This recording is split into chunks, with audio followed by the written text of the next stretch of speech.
Oh, just a moment. I need a timer, right? I keep my phone to get an idea of the time. Otherwise, I'll go on and on. Time.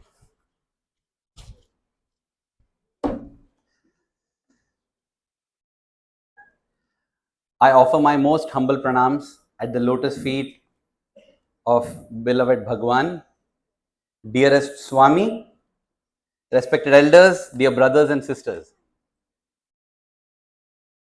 The topic that was given to me for this was a very, very specific one.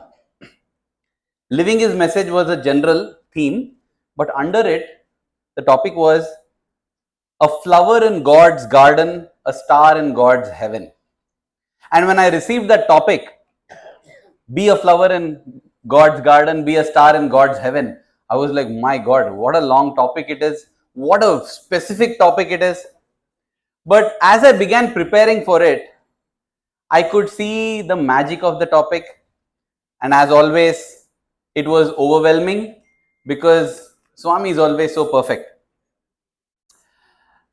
Let me take you all to the Garden of Eden, the perfect garden where there's everything: plants, shrubs, trees, grass, flowers, fruits, all these growing so harmoniously under the tender, nurturing care of the divine gardener.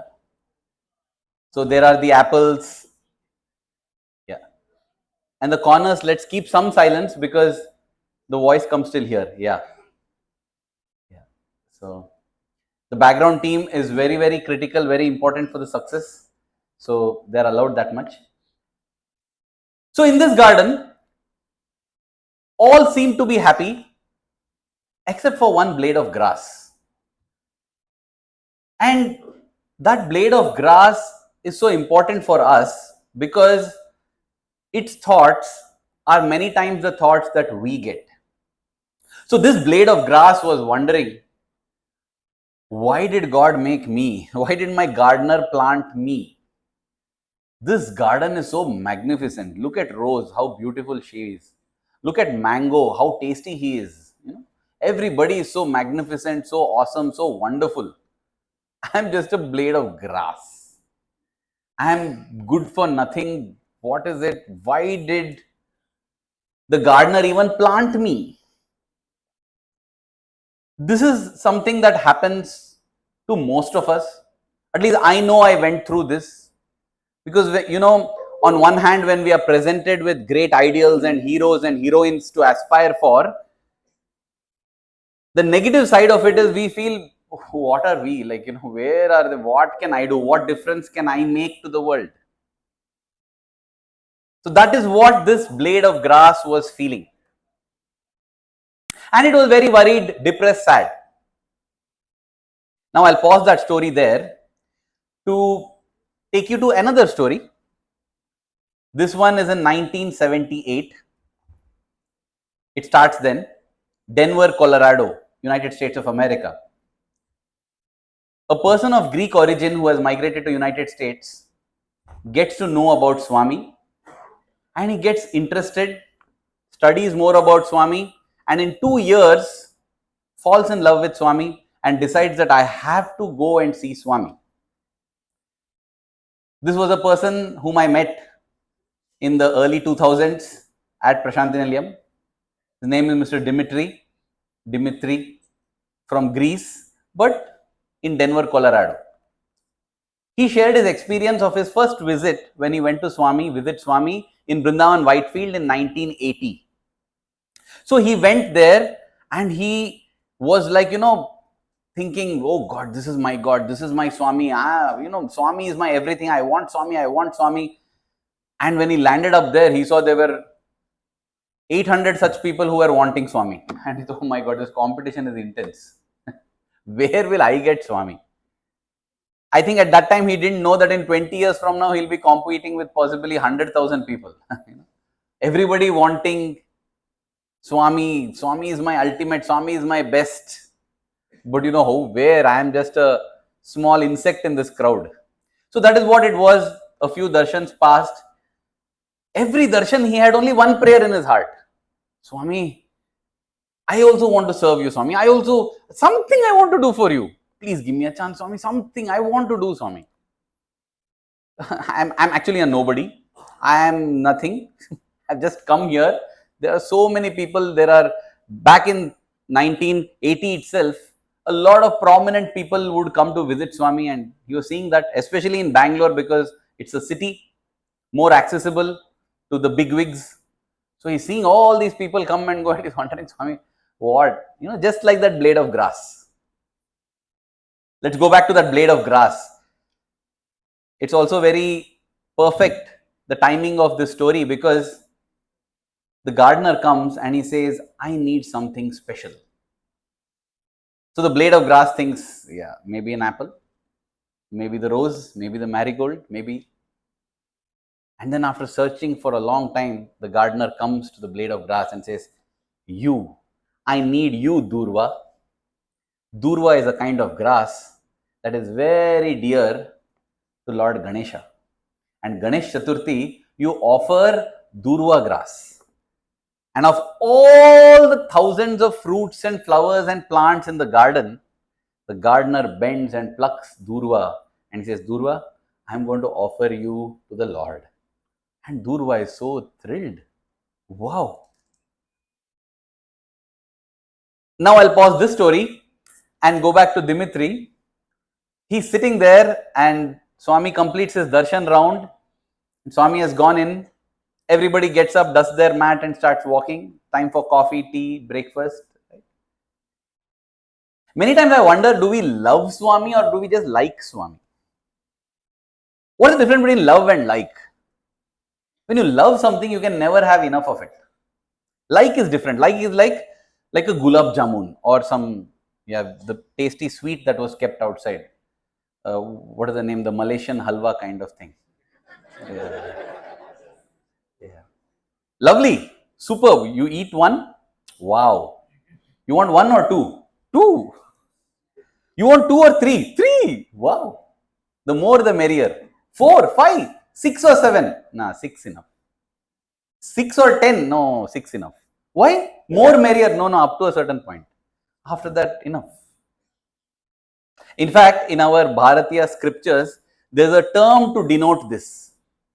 It is called different kinds of vairagya. Vairagya means detachment. Detachment is a very beautiful thing. But Swami in his discourse tells there are different types of vairagya, different types of detachment, which are all temporary. This is called Udara Vairagya. Udara Vairagya is when you have so much of it. Just imagine you have a lovely feast. Have that feast, eat ice cream, everything. You feel your stomach is bursting at its seams. You loosen the belt by 2 notches so that it can fit in the stomach. And then somebody comes and tells, you want this tasty fruit? Nah, I don't want. Eat, it's very nice. Oh, your mouth, see, my mouth is salivating. No, nothing. I'm absolutely detached. I don't want. That detachment lasts only till next morning, till we go to the restroom. After that, oh, get it on, bring it on, we'll eat again. So when we have an excess of something, you feel detached. That is Udara Vairagya. Like that Swami says, there is Smashana Vairagya. What is Smashana Vairagya? When a near or dear one passes away. It need not be even a near or dear one. Any funeral you just attend.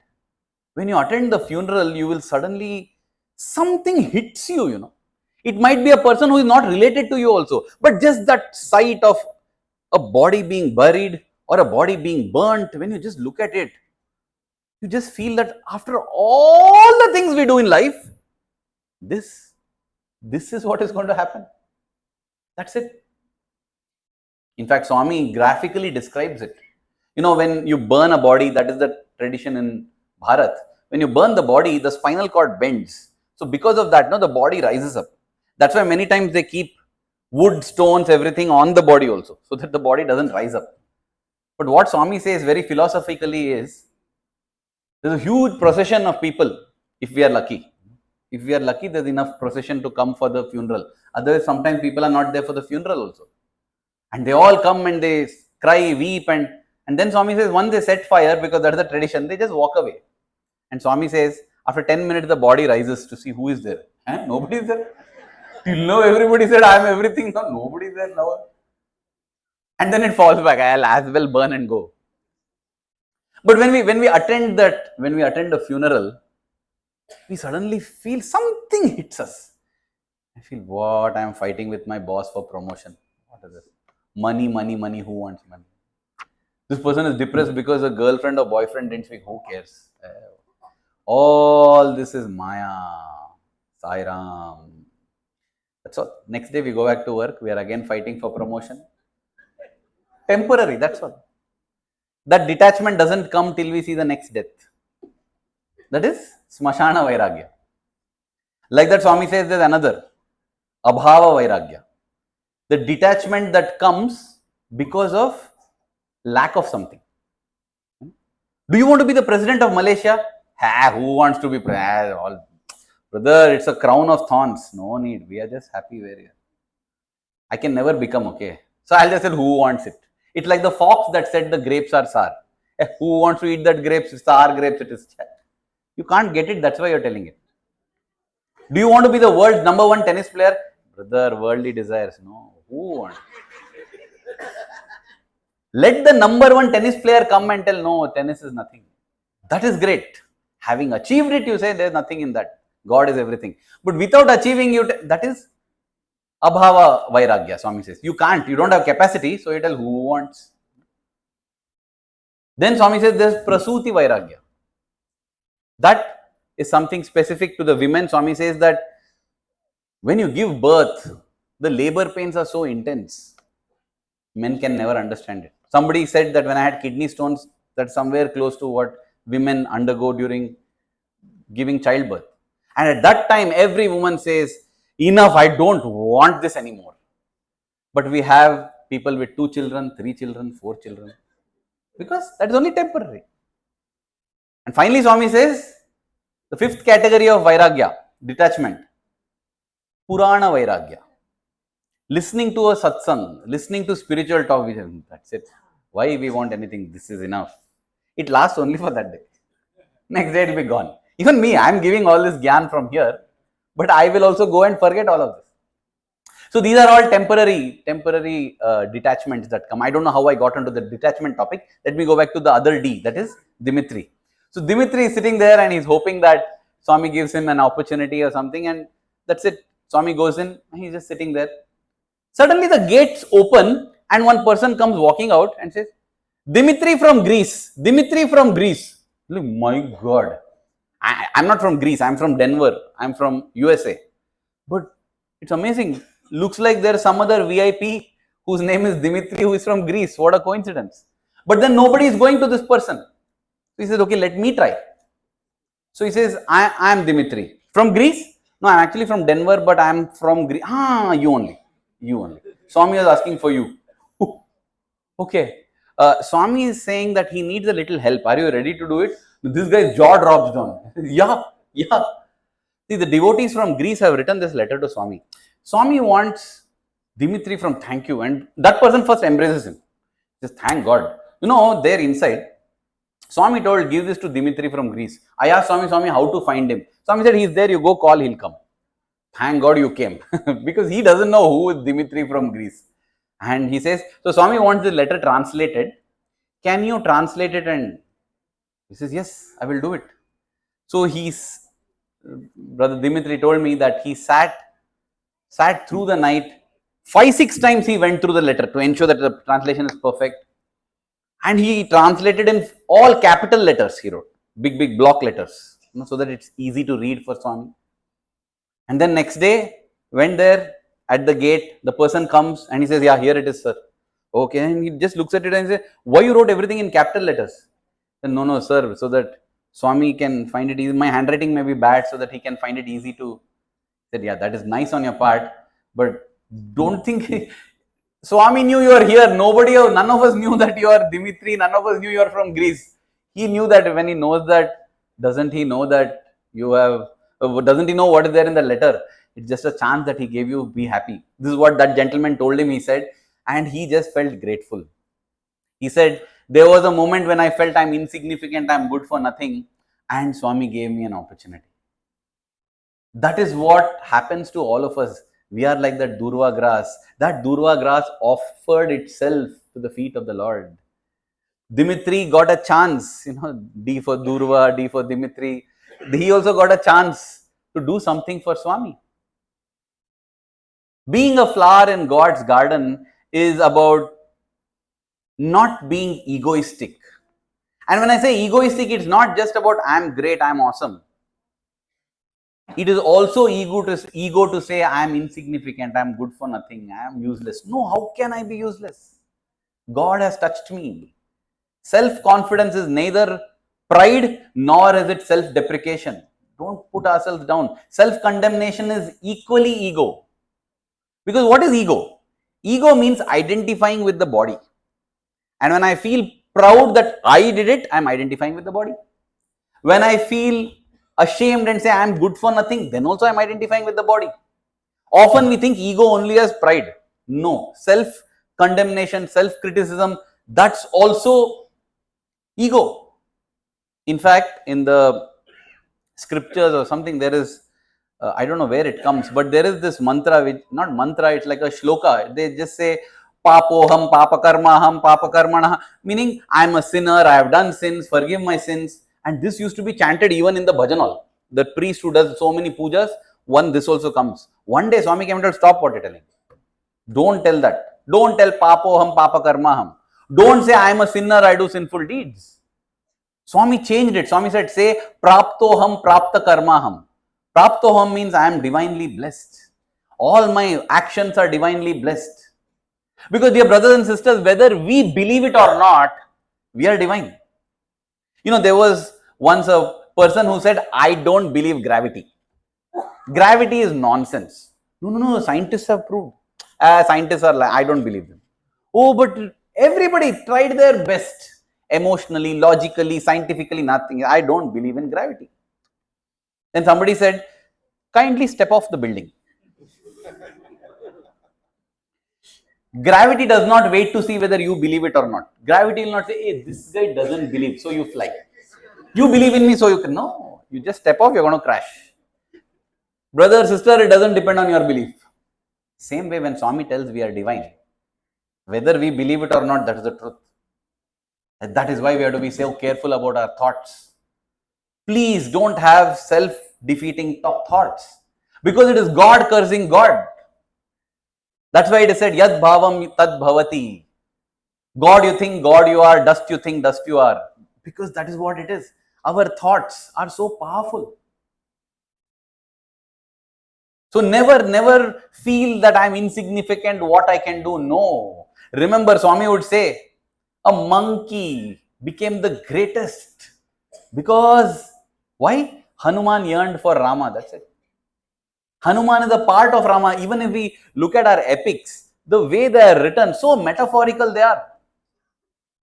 One story that is often not told, I don't know if everybody knows the Ramayana, but the very basic is an emperor does a yagna from which he gets payasam, which is a sweet dish, which he gives it to his 3 wives, from which the 4 brothers are born. Why 4 brothers? Because one of the wives decides to have bath and then drink this pudding. So she's had her bath and she's drying her hair on the terrace. One eagle comes and picks up her pudding and goes away. And she's like, oh my God, I can't have children now. So she comes running to her other 2 queens and tells them, I don't know. So both the queens tell her, don't take little. Like, in India we do soup 2 by 3. Means order 2 soups, distribute with 3, because too much soup if you eat, you can't eat the main course. So they do 2 by 3 paisam. So the eldest queen gets Rama. The youngest queen gets Bharata. This middle queen, who got half from both, gets twins, Lakshmana and Shatrughna. And Swami says when they were born, these 4 princes, the twins used to always cry. Then this family preceptor Vashishta tells, that is because you don't put them separately. Keep Lakshmana in Rama's cradle and keep Shatrughna in Bharata's cradle. Then they'll stop crying. Why? Because they are part of the same paisam. This came from Kausalya, no? So he wants to be with him, that's why. That's why Lakshmana, he gave up his wife also and went to the forest with Rama to serve Rama. And Shatrughna was always with Bharata. But hey, Wait a minute. That eagle that took pie, what happened? Did the eagle eat the paisam? No. The eagle flew and dropped the paisam into the hands of Anjana Devi, who is the mother of Hanuman. She drank that and Hanuman was born. Naturally, he is attracted to Rama. So beautifully, our authors are amazing. So nicely, it's all tied up. But it also shows that we are all part of God. We've just forgotten. Hanuman also had that problem. He would forget. He would forget his strength. That is why when they came to an ocean and they don't know what to do, all are standing there. One monkey is telling, I can jump 10 feet. Another is telling, I can jump 20 meters. One is saying, I can jump 25.23 meters. You set up an Olympic record, brother monkeys. This is the whole ocean. Who can jump? Not only Hanuman. Everybody is only Hanuman. But Hanuman himself is not telling anything. Because Hanuman doesn't know his capacity. Then Jambavan, the bear, comes and tells, oh Hanuman, if you will, with one jump, you can cross this. No, come Hanuman, get up. You do. You tell Jai Shri Ram and you can. Then Hanuman says, yeah, Jai Shri Ram I can. It is Jai Shri Ram. Hanuman, everybody thinks Hanuman flew across. Oh, he didn't fly, he jumped. It was one leap across. We have in our Sai organization also many Hanumans. We have seen 59 of them graduating today. Potential Hanumans. I just hope that they don't forget the potential. Everybody has the capacity to jump the ocean. So never feel, nobody is doing what I can do. No, start. Each individual start. And see how the power of God comes. That is what is about being a flower in God's garden. Every flower is worthy of being offered to the Lord. Just ensure you're offered to the Lord. That incident I mentioned about Dimitri, and after that I was just wondering, that incident, that story is very nice, but Swami, when you know everything, why are you collecting letters? Why should we write letters? This is a thought that came. Swami, you know everything, right? Why should we write letters to God when He knows everything? And this is why I said it is so beautiful when I got the topic, because even as I got this question, this thought, the answer came as the second part of the topic, which is about being a star in God's sky. Let me explain to you how. This question of why should we write letters to God? Why should we write? I found out that this question has bothered many batches of students before me also. And each of them have been resolved in beautiful ways. And one story that I got to know resolved my doubt. There was at that time a lecturer called Dr. M. Sainath. He had the chance of staying with Swami, in Swami's residence, assisting Swami, helping Swami. Helping Swami in quotes. All of these are opportunities, that's all. It's like Hanuman, after Rama's coronation, everybody felt jealous of Hanuman. This Hanuman comes and everything he does for Rama. If he comes here, none of us will get any work. So let's do one thing. When Hanuman is not here, we'll make a roster of duties. And all duties will allocate to everybody. So when Hanuman comes, we'll tell, sorry boss, all jobs done, no work for you, you're unemployed. So Hanuman comes and says, okay, what can I do for Rama? I also want to do something. Boss, no, enough. You did enough. You jumped ocean, got news about Sita, all that done. Your FedEx courier services are all well received. But now you can chill. But Hanuman can't chill. I don't want to chill. I want to serve. I want to be with Rama. So he says, can you show me that list of duties? I'll check. Okay, check. So he sees everything is allocated. One duty is there. One duty that is not. I'll do that. What duty? In India, we have this practice. So, when we yawn actually, we don't do that because it looks very ugly, like a hippo opening and showing your esophagus, how many teeth you have, what color your tongue is. It's not nice. So we just curl and we snap. So Hanuman says, when we yawn, we snap our fingers. So emperor should not. So when emperor yawns, I will snap. I say, okay, do fine. Okay. Anyway, small work, no. Hanuman, whenever Rama yawns, Hanuman will snap finger. That's all. Okay, fine. You do that. Nothing else. Done. Then they see Hanuman is going with Rama everywhere. in the bedroom, in the kitchen, eating, everywhere he's sitting. Hey, Hanuman, what you're going on bugging Rama like that? Don't know when he will yawn. Whenever you have to be ready to snap. And so Hanuman ended up being next to Rama full time like that. So you see, it's not like Rama needs somebody to snap fingers when he yawns. Hanuman is given the chance because he yearned for it. So also somebody is holding kerchief for Swami, somebody is taking letter. God needs nobody, but he gives an opportunity. So Sainath sir had that opportunity. I'm saying Sainath sir because he was my lecturer, teacher when I was studying, and he was narrating how one day in the old hostel when they were there, they were all discussing about this very topic. What do you think? Swami reads all letters. So many he'll be collecting. How much time? Because you see, Swami, both hands will be full. 2 covers were walking behind. That's also full. How will he read all these letters? No, Swami reads every letter. But Sainath sir here, who was there, he said, no, I don't think. See, physically that much time is not there to read. I don't think he reads all letters. He may just look at all letters quickly. That's it.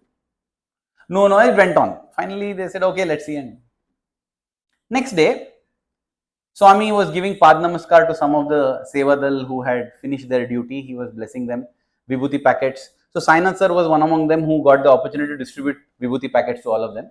In the end, he has to go and keep back whatever is remaining inside the interview room. And when he kept it and he was about to leave, he saw that the door had been closed. So that was again a signal from Swami. If the door is open, that means you keep and go out. If the door is closed, that means you be inside. So he just sat there. Swami was sitting in one corner on his chair, full pile of letters. So Swami picks one letter into the dustbin, picks another letter, doesn't even see it, into the dustbin. Third letter he sees, just sees, okay, into the dustbin. And he says, I got my answer. So Swami does not read every letter. Correct, he doesn't have time. It goes straight from the collection bin to the dustbin, unopened. Even as he's thinking like this, Swami looks at him and tells, what?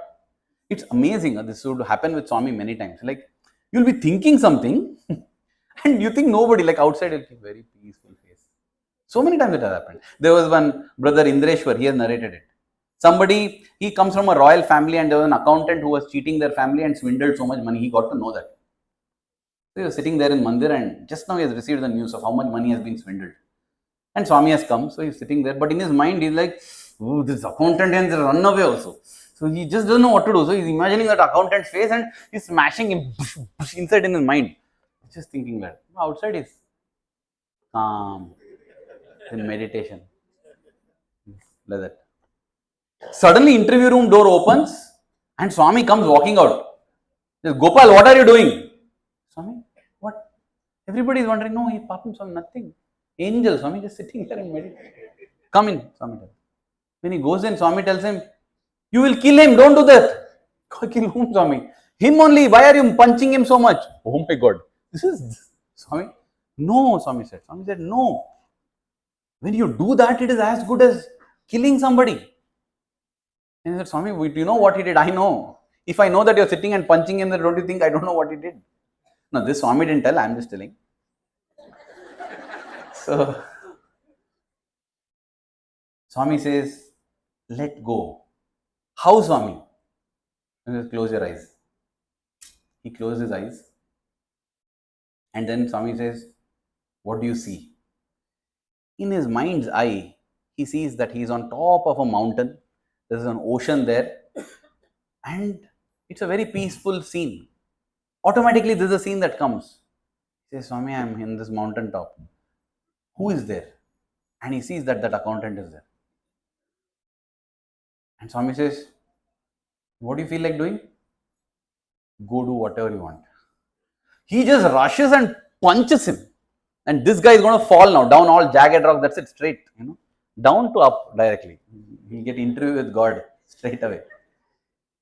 And as this person falls, he turns around and he sees that in his hand there's one sweet little baby. And he's like, oh no, and grabs onto that person. And he pulls him back up. It is that love that he's feeling for that little baby. He pulls him and that person says, thank you.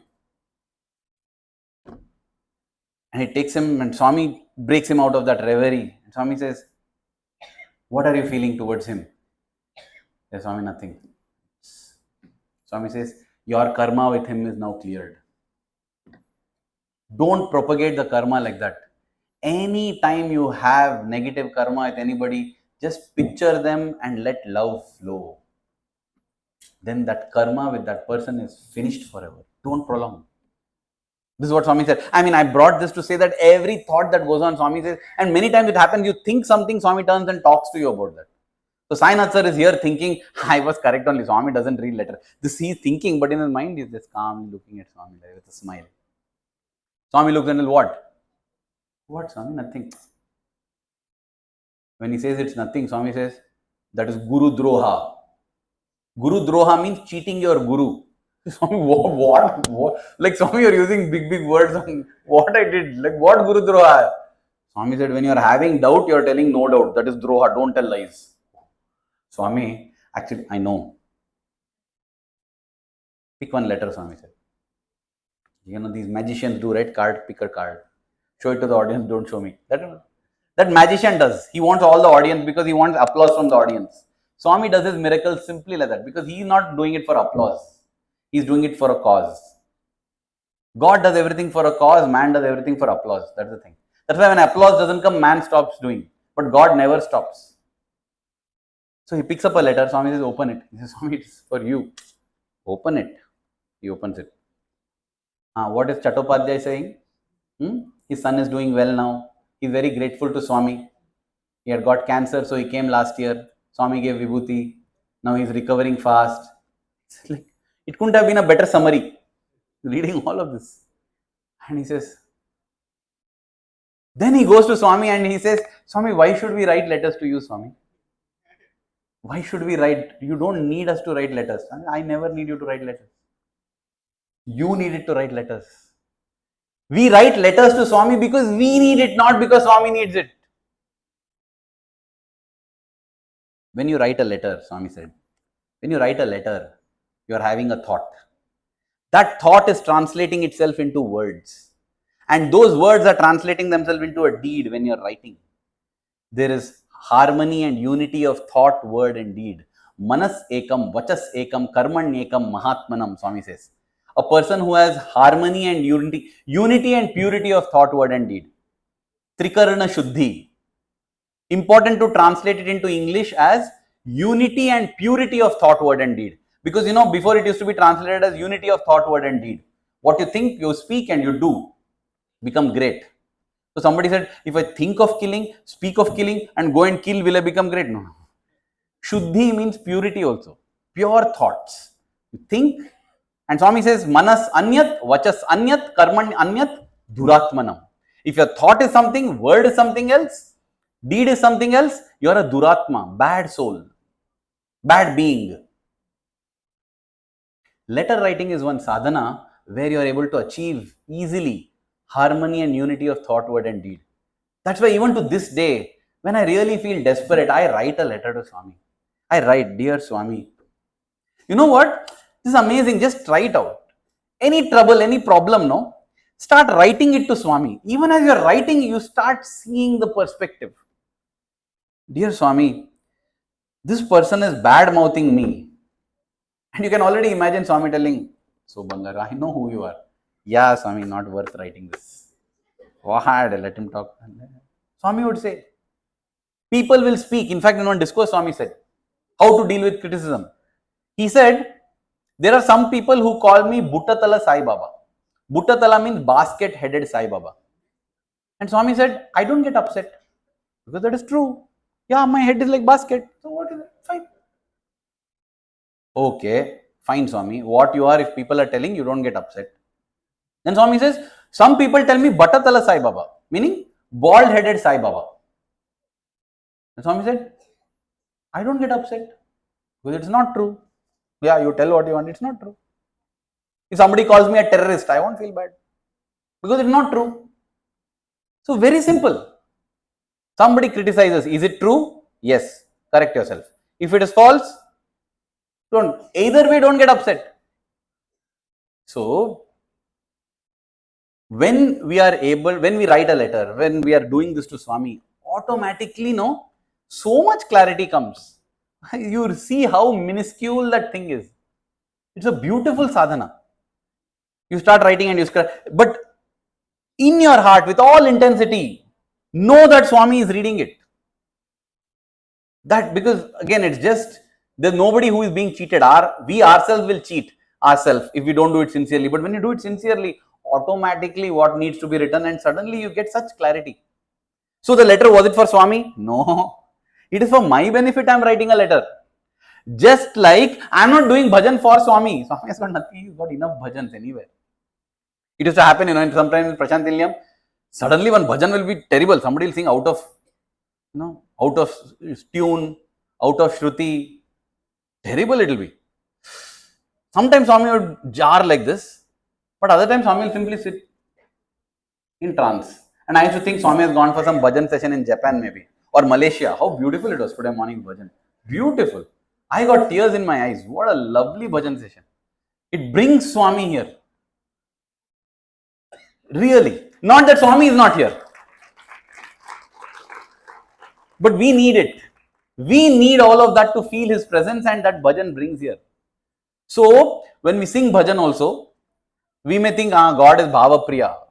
God loves only feelings, brother. So, let us all sing. Yeah, if like that you want to sing, sing in the bathroom, sing in your bedroom. Don't sing in the mic. Because Bhagawan is Bhava Priya. Bhaktas are not Bhava Priya. Bhaktas like raga, tala, everything. So, please practice a lot. Swami would give a lot of importance. So, even then, the bhajan that I am singing for my benefit.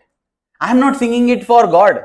The seva I am doing it for my uplift, not for God. So that, Swami said, so that you can achieve unity of thought, word and deed, write letter. Which brings me to the last part, the last story. I told you about Dhruva, grass. Let me tell you about Dhruva, another D. Dhruva was a child born to King Uttanapada and Queen Suniti. Suniti was not the favored queen. Suruchi was the favored queen of the king. So her son would always get to sit on the father's lap. Dhruva never sat.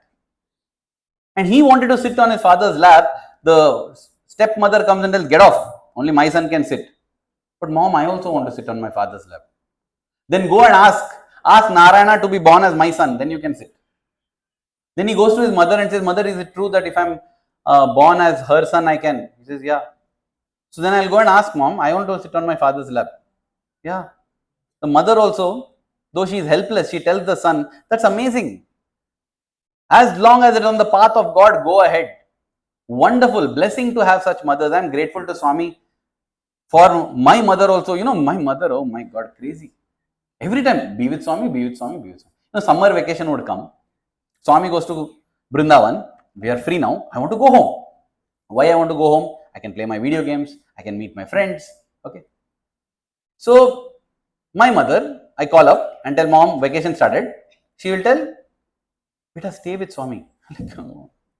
Everybody is telling parents are missing them. Mom, what mother? You don't miss your son now. What? That's it. You're given up. No. I miss you, my son. But you know what? You be with Swami. That's the best thing. You be with Swami. But I'm not happy. Mom, but I miss you so much. Actually, my video games. But my mom also, no? Yeah, so I can tell.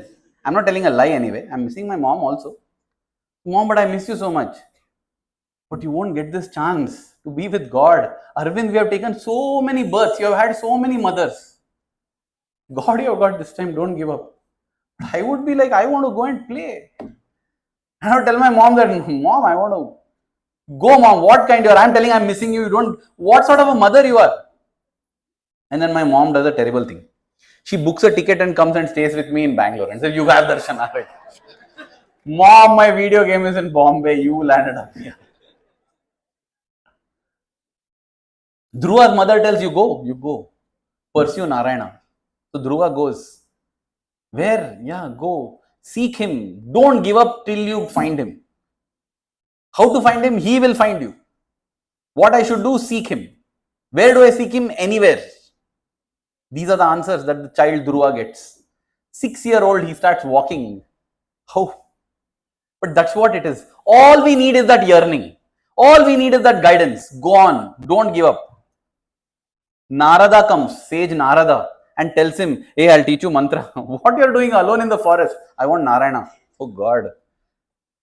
Narada takes compassion and teaches him, Om Namo Bhagavate Vasudevaya. Chant this mantra, you will get. Oh, okay.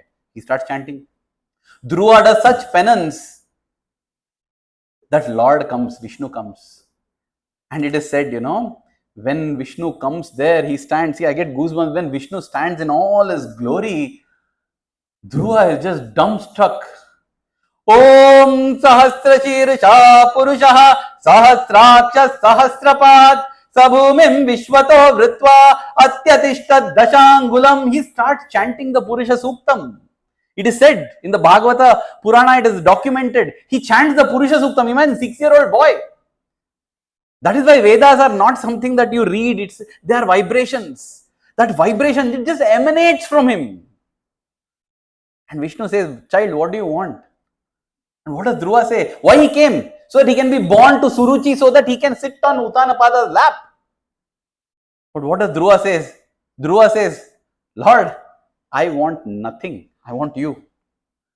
And Vishnu says, no. Tell what you came for. No, Lord, I want you. Dear brothers and sisters, the beauty of sadhana is such. Whatever we might be when we started off, whatever our desire might be when we started off, the process of sadhana refines us, transforms us, that towards the end we say, Lord, we want you.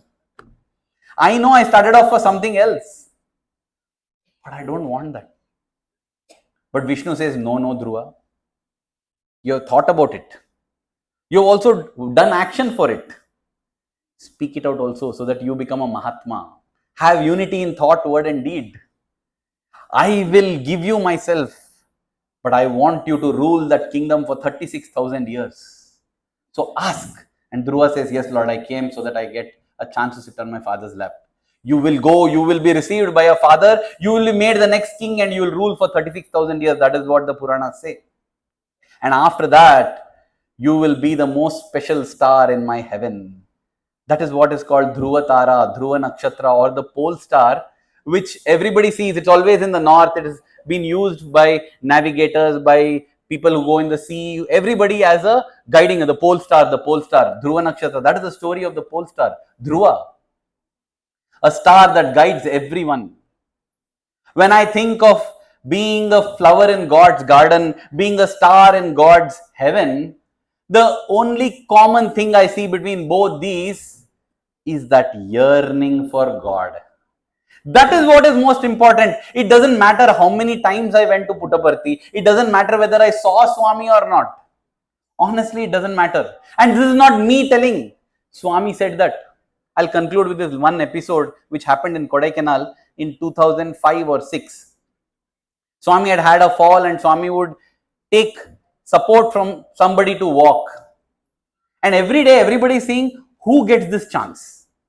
Now, Swami will get up and ask some boy and hold his hand. Oh, how lucky. People holding Swami's hand. Everybody will be like, doing that plachak behind. Like, fellow. So one day, Swami called, hey, you come here, and held his hand. This is amazing. Huh? You fight and sit in the front, and Swami holds your hand, it's okay. Swami choosing and picking, oh, great. Actually, both are equally wonderful. But our human mind is like that. Simply held means okay. Called and held means special. If Swami took my letter, nice. But if he took only my letter and didn't take others' letter, very nice. Because our joy is all comparative. Flood will come. When the flood comes, everybody's house is damaged, destroyed. But my house, one wall fell down. What I'll do? Swami, thank you so much. Everybody's house is gone. But mine, only one wall fell, thank you. But many days before that, my house is fully fine, like nothing happened. But I don't tell thank you to Swami. Why? Because everybody's house is also fine. Why I should thank? Nothing. But when everybody's houses fall, that time my only one wall falls, then Swami, thank you. Because it's all relative. If I tell you, you won 1,000 ringgit, oh wow, very nice. Everybody else won 10,000 ringgit. Then God. Wow, I am the most unlucky fellow. Because it's all comparative. And it comes sometimes. I remember one person was giving a talk and he said, in the flood only. He said, the floods came and we were all singing bhajans, Swami's grace, all the trees fell on the neighbor's house. I mean, this is what happens, sometimes, because our joy is all comparative. His both legs went, my only one finger went, okay. The thing is that yearning is, so here also when Swami called and said, come, I'll hold your hand, everybody is, but that day Swami himself said, lucky fellow. Yeah. Swami is only telling how lucky he is. So everybody, yes, Swami. Yeah, correct. He's very lucky. You are calling and holding his hand. And then Swami says, holding Swami's hand, not important. What you're telling, Swami? You're changing fundamentals full. We are traveling and coming to hold your hand only, to touch your feet only. We want to be close to you. We want to smell your fragrant hair. We want the touch of your robe, the hem of the robe. One hair we fight for, one thread from the robe. What all we do, Swami? And you're telling holding hand is not important. But then Swami says, look at this. Swami says, he didn't repeat it. I am just repeating it for effect. Swami said, holding Swami's hand, not important. Yearning to hold Swami's hand, very important. That is what will give you everything. Meditate on these two sentences. Holding Swami's hand is not important, but yearning to hold his hand is very important. Which means, if you held his hand but did not yearn for it, you got nothing. But if you yearn to hold his hand and even did not hold it, you got everything. There's a beautiful Hindi song which goes, Ek Radha, Ek Meera. Radha and Meera. Radha was Krishna's closest dear friend. She spent time with Krishna. And Meerabai was born centuries later. This song is an apparent attempt to compare and contrast the difference between Radha and Meera. But when you understand Hindi and listen to it, you don't feel it any different. In fact, when you ask somebody who is lucky, Radha or Meera, tough for them to pick. Sometimes people even tell Meera, how can Meera be lucky? Meera didn't see Krishna. Radha stayed with Krishna. No, but Radha got separated from Krishna. Oh, but something that... Let me make it easier. Forget Radha and Meera. Meerabai is more lucky or Duryodhana is lucky? For those who know the Mahabharata, the wicked, evil Duryodhana. Duryodhana ate food with Krishna. He sat next to Krishna. He held his hand. Meerabai didn't hold Krishna's hand.